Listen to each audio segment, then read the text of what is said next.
కర్మ ఎవరిని విడిచిపెట్టదండోయ్. ఒకవేళ భగవంతుడైనా కాస్త ఎక్స్క్యూజ్ చేస్తాడు, కొంచెం కన్సెషన్ ఇస్తాడు, కొంచెం ఎగ్జంప్షన్ ఇస్తాడు. కర్మ చస్తే ఇవ్వదు. 1000 ఆవులు 1000 దూడలు ఉన్నాయి. దూడల కట్లు విప్పాం. ఏ దూడ దాని దగ్గరికి వెళ్ళి దాని తల్లి దగ్గరికి వెళ్ళి సరిగ్గా ఆగుతుంది. కర్మ కూడా అంతే. అవశ్యం అనుభోక్తవ్యం కృతం కర్మ శుభాశుభం. వండిన అన్నం తినలేకపోవచ్చు, చేసుకున్న కర్మని అనుభవించక తీరదు. చాలామంది కొన్ని అనవసర మాటలు మాట్లాడుతుంటారు. బ్రతకదలుచుకోలేదు, చచ్చిపోదాం అనుకుంటున్నా. చావునేటువంటిది ఏదో ఏటీఎం కార్డు పెట్టంగానే డబ్బులు వచ్చినంత ఈజీ అనుకుంటాడు. నువ్వు అనుకోగానే చచ్చిపోతే నువ్వు చేసిన కర్మ అంతా ఎవడు అనుభవిస్తాడు? కర్మానుభవం అనుభవించడం కోసమైనా అది నిన్ను బ్రతికిస్తుంది. నీ ఇండివిజువల్ ఐడియాస్తో నువ్వు బ్రతకవో ధర్మశాస్త్రం చెప్పింది. అయ్యా, కర్మ ఎవడైనా అనుభవించాలండి. నువ్వు మర్చిపోయినావు, నేను గుర్తు చేస్తానన్నాడు. ఏమిటండి మర్చిపోయింది? దశరథుడొకనాడు. అయ్యా, సభవారికి చెప్తున్నా, మీరు ఎప్పుడు అంటే నేను అమ్మ అనేస్తా. మీరేం దిగులు పడద్దు. ఎడిటింగు ఎనలైజింగు నా చేతిలోనే ఉంది. వేస్తే కోత, లేకపోతే పోతా. As you like. మీరు 2-3 సార్లు గడియారం చూసుకున్నారనుకోండి, నేను ఒకేసారి చూసేస్తా. అందుకని సమయపాలన గొప్పది. ఎంత గొప్పవాడైనా ఇన్ టైంలో చేసేస్తే సరిపోతుంది. దశరథస్థలో వేటకి వెళ్ళాడు, చాలా జంతువుల్ని వేటాడాడు. ఇంటికి వెళ్ళిపోదాం అనుకుంటున్నాడు. ప్రారంధం ఎవరినీ వెళ్ళనివ్వదు. అదేమిటో చూపించేంత వరకు అక్కడ ఆడిస్తూనే ఉంటుంది. ఇక్ష్వాకు వంశంలో అతఃపూర్వం కానీ అతఃపరం కానీ ఆ విద్య తెలిసిన వాళ్ళు ఎవరూ లేరు. అందుకే కొన్ని విద్యలు వస్తే ప్రమాదం, కొన్ని రాకపోతే ప్రమాదం. శబ్దభేది అనే విద్య, శబ్దం వచ్చిన దిక్కుకి బాణప్రయోగం చేసి లక్ష్యాన్ని భేదించడం దశరథుడికి మాత్రమే తెలిసిన విద్య. ఓ చెట్టు వెనకాల చేరి బాణాన్ని సారించి ఎక్కుబెట్టి శ్రద్ధాబద్ధ బుద్ధితో కళ్ళు మూసుకొని చెవులు రిక్కించి ఏదైనా శబ్దం రాకపోతుందా ప్రయోగం చేద్దాము అని చూస్తున్నాడు. చాలాసేపటి వరకు ఏ శబ్దమూ రాలేదు. సూర్యవంశంలో పుట్టిన వాళ్ళు బాణం ఎక్కువ పెడితే లక్ష్యాన్ని భేదించి తిరిగి రావాలి, కానీ మామూలుగా రాకూడదు. ఏమిటిలా అవుతున్నది అనుకుంటుండగా దూరంగా చెరువులో దాదాపు ఒక 7-8 కిలోమీటర్ల దూరం ఉంటుంది, 3 మైళ్ళ దూరంలో ఉన్న చెరువులో బుడ బుడ బుడ బుడ బుడ బుడ బుడ బుడ బుడ బుడ శబ్దం వినపడ్డది. అంటే వాళ్ళ చెవులు అంత బాగా పనిచేసేవి అన్నారు. ఎందుకు అన్నారు, కాలుష్యం వాళ్ళ చెవికి చేరలేదు కాబట్టి చాలా బాగా పనిచేసాయన్నారు. బాణం వదిలాడు. ఏనుగు అనుకున్నాడు. ఏనుగు బదులు ఓ తండ్రి,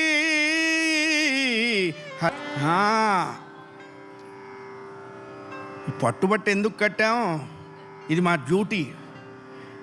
వీలైనన్ని సార్లు పట్టుబట్టి మీ చేత గట్టిగా భగవన్నామం చేయిస్తామని భగవంతుడి ముందు ఒట్టు పెట్టి మేము ఈ పట్టుబట్ట కడతాం. అది దీనికి అర్థం ఏంటన్నారు? మా గురువుగారు ఇంకా మాట చెప్పారు, మడిగట్టుకున్నాం, మైల మాటలు మాట్లాడము అని చెప్పారు. ఎంత మహానుభావులో చూడండి. అయ్యా, ఉలిక్కి పడ్డాడు, పరిగెత్తుకుంటూ వెళ్ళాడు ఆ చెరువు దగ్గరికి. ఒక హృదయ విదారక దృశ్యం దశరథుణ్ణి కలచివేసిందండి. కారణం ఏమిటి అన్నాడు. విడవబడ్డ బాణం ముక్కు పచ్చలారని ఒక 12 ఏళ్ల మునిబాలకుడి హృదయ కుహరంలో దిగి వెచ్చటి నెత్తురు వెదజల్లుతూ ఉన్నది. ఆ పిల్లవాడు చేతిలో నీళ్ల కుండతో 3 వంతులు కుండ మునిగి ఉన్నది, 2 వంతులు వాడు నీళ్లలోకి మునిగిపోతున్నాడు. వెంటనే ఆ బాణము ఆ ధనస్సు పక్కన పెట్టి గబగబా వెళ్ళి ఆ పిల్లవాడిని మునిగిపోతున్న పసివాడిని పొదివి పట్టుకున్నాడండి దశరథుడు. ఎందుకు రామాయణం వినాలి? ఎలా ఉండాలో చెప్పింది రామాయణం, ఎలా ఉండకూడదో చెప్పింది భారతం, ఎలా ఉంటే మోక్షం కలుగుతుందో చెప్పింది శ్రీమద్భాగవతం. అందుకనే తల తెల్లబడ్డ తర్వాత రామాయణం తిరగేద్దామంటే నిన్ను తిరగేస్తాడైపోతుంది. కాలో వై దురతిక్రమ. కాలపురుషుడు ఎప్పుడు ఎవరిని ఎలా కబళిస్తాడో తెలియదు. అందుకనే పెద్దలు ఉపనిషద్ భాష్యం చెప్తూ ఒక పాము కప్పని 3 వంతులు మింగిందిట. ఎంతవరకు మింగింది అంటే పాము అంటే కప్ప లోపలికి వెళ్ళిపోతుంది. The last breath. ఈ లోపల ఎదురుగా ఒక తీగ మీద 2 ఈగలు వాలటం కప్ప చూసింది. చూడండి, స్వభావో దురతిక్రమ. ఎవడలవాట్లు వాడు పోగొట్టుకోలేడు. ఈ కప్ప ఏం చేసిందండి, ఇంకొద్దిసేపట్లో దానికి గెస్ట్ అవుతున్నది. స్పెషల్ ఇన్వైటీస్గా ఈ 2 ఈగల్ని కూడా టప్ అని 4 కేసు లోపలికి లాగింది. పోనీ ఇదేమన్నా సండే స్పెషల్ హాయిగా అనుభవించిందా?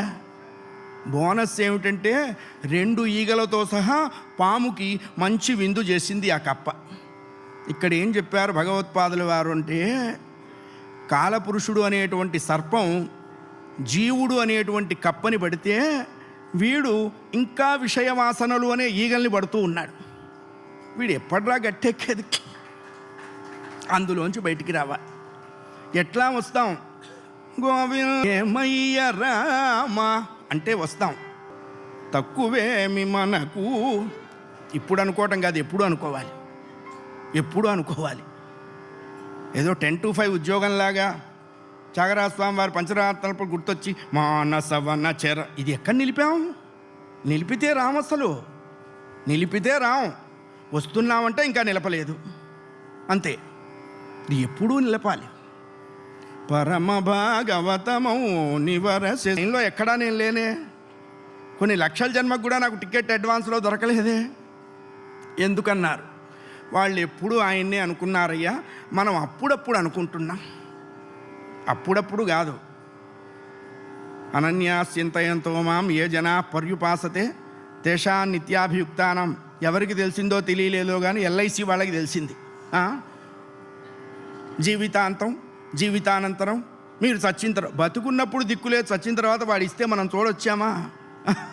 అయ్యా, పరమాత్మ అందుకు చెప్పలా, ఎవరిని పడితే వాడిని చూస్తానని చెప్పలా. ఆయన చూడాల్సిన అవసరమూ లేదు. అనన్యాః ఏ జనాః పర్యుపాసనా స్థితి ద్వారా చింతయంతో మాం. ఎంత క్లారిటీగా చెప్పాడో చూడండి కృష్ణ పరమాత్మ. వాళ్ళ ఉచ్ఛ్వాస నిశ్వాసలలో నేను ప్రకాశిస్తూ ఉండాలి. అట్లాంటి వాళ్ళ యోగక్షేమం. యోగం అంటే ఏంటండి అన్నారు. ఏదైతే భగవంతుడు మనకిస్తాడో దాన్ని యోగము అంటారు. జీవులు చేసుకున్న దాన్ని యోగ్యత అంటారు. ఈ యోగ్యతకి ఆ యోగం యాడవ్వాలి, వాడు ఇవ్వాలి. రెండవది క్షేమం అన్నారు, అంటే దాన్ని భద్రంగా చూస్తారు. ఇచ్చిన దాన్ని చెడిపోకుండా భద్రంగా యోగక్షేమం మహామ్యం. అయ్యా, హర నమ పార్వతీపతయే గట్టిగా అనాలి.